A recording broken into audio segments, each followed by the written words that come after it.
Joe Osbourne has made an impressive impact during his career in the bloodstock business, and his influence has stretched far and wide around the world.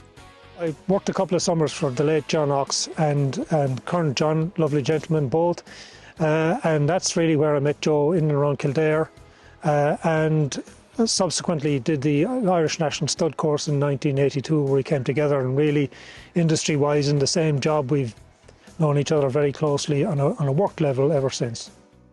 Joe Osbourne is one of the nicest guys you could ever wish to meet in this industry.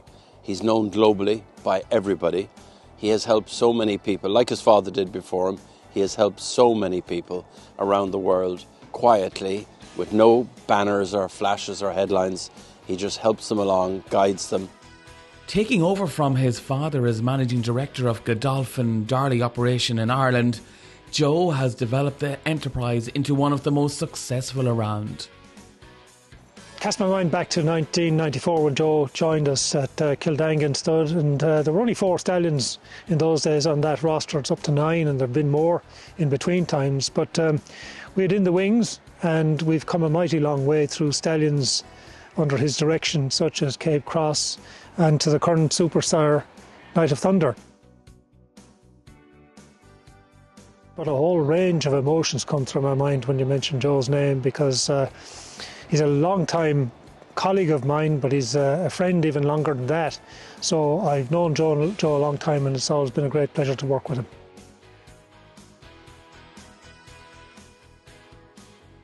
Joe has played a leading role in setting up Sheikh Mohammed's racing and bloodstock operations in Australia, Japan and America, and the vast success enjoyed by these entities owe much to Joe's endeavour. Yes, I think Sheikh Mohammed had a great aptitude really for seeing the best in people, and still does, and saw that in Joe from an early stage too. And they've had many meetings together and discussed many topics. 2 very bright minds, mind you, going at it when you could be if you could be a fly on the wall on those occasions. But yes, tremendous admiration for Joe, and remarkably thankful for the wonderful contribution he's made to the company. He spent time in America. He oversaw the entire operation, you know, spreading from Japan to Australia, involved in Dubai as well. So he would have the full and utter respect of the entire organisation.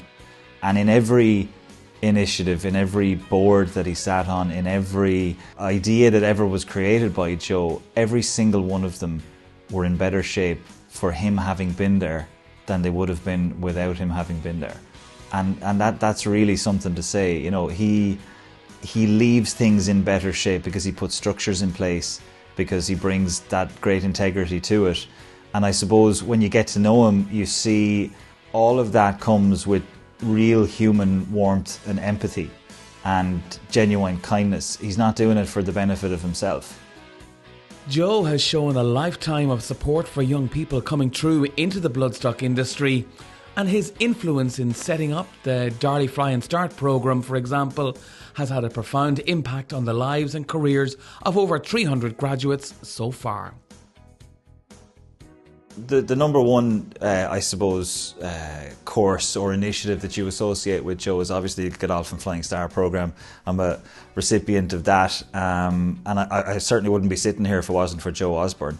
And the work that he and Clodagh Kavanagh achieved really in putting together not just a 2-year programme, but a world-class programme that has, I suppose, stood the test of time and continues today to be producing top-class people going into the highest echelons of the racing and breeding sector across the world.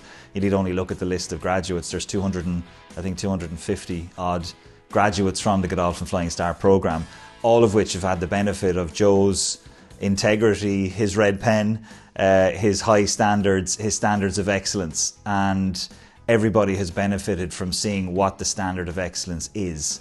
And that is, I suppose, Joe's greatest gift to the industry is just pushing us all to try and reach a level that's probably unattainable, but that we keep striving towards.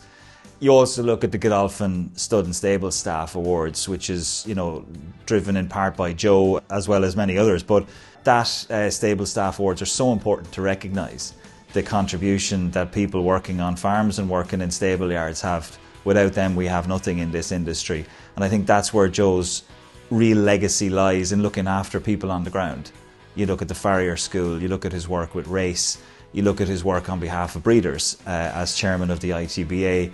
Joe has always been somebody looking out for the people who make up the majority of our industry, the people who do all the work. And I think that's probably his greatest legacy. I don't think that he could be a prouder man than to have an award such as this, which he absolutely deserves. Joe, congratulations on this well-deserved reward. Your qualities and virtues have been an inspiration to many. You have led, mentored and befriended not just the 200 plus graduates of the Godolphin Flying Start, but anyone who's had the good fortune of working with you or getting to know you. Your legacy is people, and it's the countless people all around the world ensuring the right thing is done for the right reason. On behalf of us all I can say is thank you. Joe, I often think about you when I'm driving around Shiomi Farm, which is Godolphin's breeding farm in Hokkaido in northern Japan. You were very much involved in the setup of the Godolphin Japan operation 20 years ago and the layout of our farms. And whenever the sun is shining and there's a field of mares grazing quietly, it just looks spectacular, Joe, especially being bordered as it is by the Pacific Ocean. Since you've left our organisation, Joe, what we miss, especially the people in the foreign entities in Godolphin, that's the United States and Australia, we miss the ability to be able to lift up the phone and to chat with you about all sorts of things, and to have your calm, collected, thoughtful and insightful opinion on all sorts of matters that we may be cogitating. We're certainly missing that, Joe, since you've left us. Have a wonderful evening, Joe. And on behalf of Dan Pride in Kentucky and Andy McIff in Australia, we wish you continued health and success. And I personally am looking very much forward to seeing the next chapter in your career unfold. Joe, I would like to thank you very much for taking a chance on me 23 years ago when you selected me for the inaugural Flying Start program. This opportunity changed my life, both professionally and personally. Both Lisa Jane and I would like to thank you very much for your contribution to our life, but also to the whole racing industry. You led by example, showing attention to detail and also an unequivocal integrity.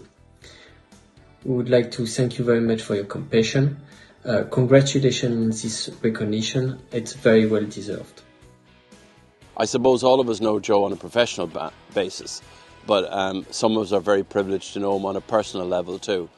And I know Carol, Kate, Laura and Robbie, they are his rock. They are the ones he goes back to every time. I think Joe maybe has a perception of being cool, collected, calm all the time, but he's got a great sense of humour underneath it all, and that's probably something that doesn't always come out in the day-to-day interactions with Joe professionally. But yeah, he's definitely a man who's got a love of comedy, a joker, all that sort of stuff as well. Agree, very funny, always quick with a joke. I think he's also one of the most thoughtful people, and I always think that he is the original cookies on computers, because once you express even the slightest bit of interest in any topic, whatever it is, you know that Joe will then be sending you any link to any article or website or post that he sees related to that. And I never know how he finds them, but whether it's music or sport or anything pop culture related, he's always there to send you all the latest updates. Yeah, I think thoughtfulness and kindness are definitely the two main qualities I associate with him, and like that, just taking in everything that you're saying and following up, checking in, and yeah, I don't know what age we stop being children to him, because he just looks after us all the time, and yeah, really good for checking in with kind of his kids, his wife, his own mum, his siblings, his friends, just a really kind, thoughtful person. He was always a great man for starting the workday early. I know he used to always say that he'd get his best hours of work done from 7:30 in the morning onwards. But from our perspective, he was always so available as well, and whether that was to do a job, to swing home, to see us for a call. He always felt like, you know, he had great flexibility in his job, and I guess that's a testament to how hard he worked when he wasn't necessarily around us. But definitely our perception was, you know, very fortunate to have gotten to grow up in Kildangan, so he was never too far away. Even when he travelled, he never felt like he was gone for too long. So yeah, he absolutely played a huge role in Kildangan for a long time and global organisation, but for us as a dad, he always felt extremely present.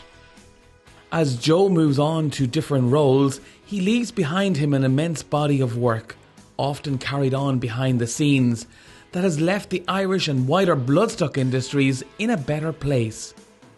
Mirroring and pioneering work carried on by Michael Osbourne, I'm sure the father would be proud of his son.